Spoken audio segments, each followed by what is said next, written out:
शिवसेनेच्या सगळ्या राड्यानंतर आज कार्यक्रम होतोय, कशा प्रकारे बघता? काल तुम्ही कुणाच्या प्रश्नांचं उत्तर देऊ? काल रात्री सगळा जो राडा झाला त्याच्यानंतर आज सगळं नाही, मुळात राज्यातल्या सत्ताधारी पक्ष सत्तेचा गैरवापर केला जातोय. काल रात्री जी घटना घडली ती दुर्दैवी आहे. त्यावेळेस मी सुद्धा ह्या विद्यार्थी आणि विद्यार्थिनींच्या अडचणी भावना समजून घेण्याकरता मी तिथं गेलो होतो. प्रचंड गोंधळ चालू होता आणि त्या गोंधळामध्ये जी गोष्ट माझ्या कानावर आली, अजून मी याच्यात खोलवर गेलो नाही, माझी आपल्या पत्रकारांना विनंती आहे की आपणही समजून घ्या. पण जी गोष्ट माझ्या कानावर आली की एक आमची विद्यार्थी भगिनी, तिने पहिल्यांदा राहुलजींच्या छात्रकी गूंजमध्ये सहभागी होण्याची इच्छा व्यक्त केली, समर्थन व्यक्त केलं. तदनंतर हे समर्थन आल्यानंतर तिच्यावर दबावतंत्र टाकण्यात आलं, तिला दहशतीखाली ठेवलं की बाबा हे तू केलं ते योग्य नाही. पुन्हा स्टेटमेंट वेगळे करण्यात आले. तिच्या संरक्षणासाठी आमचे युनिव्हर्सिटीचे काही मुलं त्या ठिकाणी गेले होते. ते कळताच सत्ताधारी पक्षाने काही लोक तिथे मोठ्या प्रमाणात तरुण पाठवले, पण तरी सुद्धा NSYची लोक आमची जी काही कमी असली तरी भारी पडले हे त्यांना माहिती आहे. आणि मला एवढंच म्हणायचं आहे की छात्रकी गूंज हा कार्यक्रम देशभरात होतोय. प्रयागराजला झाला, कोटाला झाला, पुण्यात होतोय, पुढे इंदोरला होणार आहे, बँगलोरला होणार आहे. हा राहुलजींचा संवाद आहे.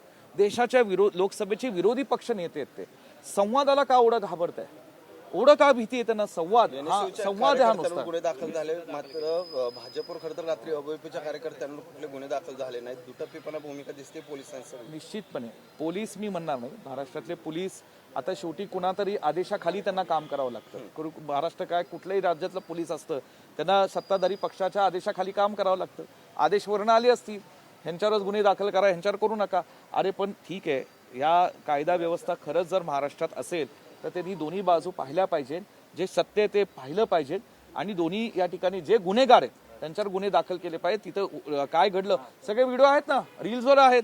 मग पोलिसांनी तपासावे, रील कायद्याने आहे ना बंधनकारक, रील्स तपासावे, व्हिडिओज तपासावे की कुणी तिथं काय केलं, हे सगळं आहे तिथं. पैसे देऊन कार्यकर्त्यांना आणलं, पैसे देऊन या ठिकाणी कार्यकर्त्यांना आणलं जातं असा आरोप मीडिया इन्फ्लुएन्सर जे आहेत या कार्यक्रमात येणार आहेत त्यांना पैसे देऊन आणलेत. आता तुम्ही सगळे मीडिया आहात, तुम्ही स्वइच्छेने आलात ना. मीडिया नाही, सोशल मीडिया. नाही, मी ऐकून ना, आता तुम्ही मीडियाचा मोठा भाग आहात, तुम्ही सगळे स्वइच्छेने आलात. नाही नाही, मी तेच सांगतोय की ह्याला काही तथ्य नाही. मुळात त्याची आवश्यकताच नाही. त्याचं सिंपल उत्तर देतो. रेजिस्ट्रेशन ओपन होतं, आपण पाहिले ठिकठिकाणी फ्लॅग सेट लागलेत, प्रचार अनेक लोकांनी केला त्याचा. जिथं युवा पिढी हँगआउट करते तिथे गेलेले होते आणि तिथं बारकोड होता. त्या बारकोडवर आत्तापर्यंत 30,000 विद्यार्थ्यांनी रजिस्ट्रेशन केलं. 30,000 हा ऐच्छिक आहे. मी परत सांगतो, कुणाचा हात पकडून हे झालेलं नाहीये, हे स्वइच्छेने विद्यार्थ्यांनी केलेलं रजिस्ट्रेशन आहे.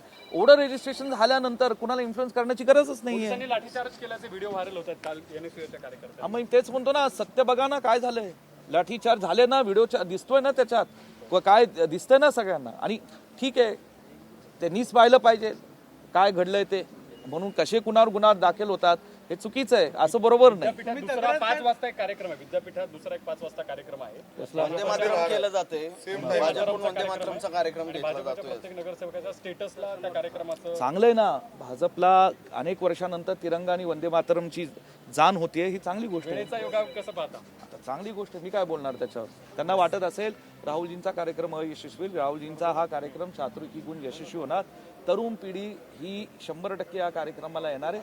आपण हे मागच्या महिन्यात काय घडलं दिल्लीच्या राजधानीच्या ठिकाणी हे संपूर्ण देशाने जगाने पाहिलं. तरुण पिढीला रोखू शकत नाही. धन्यवाद.